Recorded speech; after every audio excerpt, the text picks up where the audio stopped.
Clear covering এর জন্য আমরা এই বলকগুলা ব্যবহার করে থাকি। তো ক্লিয়ার কাভারিং এর জন্য যে বলক করি, আচ্ছা এই বলক কি আসলে কিউরিং করা হয় নাকি সঠিক নিয়মে? এই বলকগুলা যদি সঠিক নিয়মে না কিউরিং করা হয় তাহলে কিন্তু আপনাদের এই ছাদের ক্ষতি হয়। ছাদে যেখানে বলকগুলা থাকে এখানে ঢালাই সঠিক নিয়মে কিউরিং না হওয়ার কারণে যে কোনো সময় ঢালাই ঘষে পড়তে পারে। তো অবশ্যই আমাদের এইসব বিষয়ে সতর্ক থাকতে হবে, ঠিক আছে। দক্ষতা লোক দিয়ে বিল্ডিং এর নির্মাণ কাজ করাতে হবে এবং কি সাইড ইঞ্জিনিয়ার রাখতে হবে। তারপরে এরকম বলকগুলা ভালো করে ছাদের বলক হোক বা ভেজির বলক হোক, যে কোনো বলক হলে আমাদের এরকম কিউরিং করতে হবে বলকগুলা। আমরা অনেক জায়গায় বিভিন্ন জায়গায় দেখা যায় বলক কাটটা ফালায় রাখি, কিউরিং কম করা হয়, শুকনো অবস্থায় বলকগুলা ছাদে ব্যবহার করি। এর ফলে কি হয়, এরকম বিল্ডিং কমপ্লিট হওয়ার পরে ভূমিকম্পের সময় কিছুদিন যাওয়ার পরে এরকম ছাদগুলা ফাটন ধরে এবং কি ফাইটটা ছুটটা পড়ে যায়। তো অবশ্যই আমাদের এরকম বলকগুলা ভালো করে কিউরিং করে তারপরে আমাদের ছাদে ব্যবহার করতে হবে। আমাদের যখন ছাদের কাজগুলা হয়, তো আমরা ছাদের কাজে যে রডের ক্লিয়ার কাভারিং এর জন্য যে বলকগুলা ইউজ করি, তো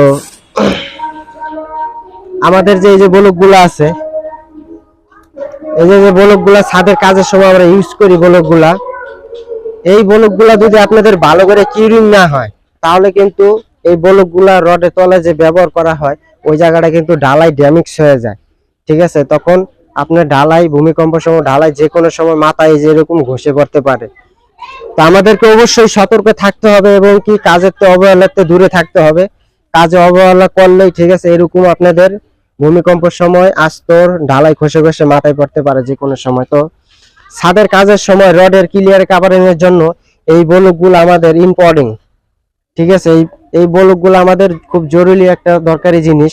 তো এই বলকগুলাই যদি আমাদের সঠিকভাবে কিউরিং না হয় এর ফলে আমাদের ছাদের ক্ষতি হয় এবং কি ছাদের কমপ্লিট হওয়ার পরে আস্তর প্লাস্টার কমপ্লিট হওয়ার পরে ভূমিকম্পের সময়, ঠিক আছে, ছুটে ছুটে পড়তে পারে এরকম। তো আমাদের এই যে ড্রামে এবং কি বালতিতে বলক বানায় এই যে এরকম কিউরিং করে রাখতে হবে। এরকম কিউরিং যদি না করা হয় তাহলে কিন্তু আপনাদের এই বলকগুলা যেখানে দেওয়া হয় ওই জায়গাটা কিন্তু ঢালাইটা, ঠিক আছে, সঠিক পোক্ত হয় না, দুর্বল হয়।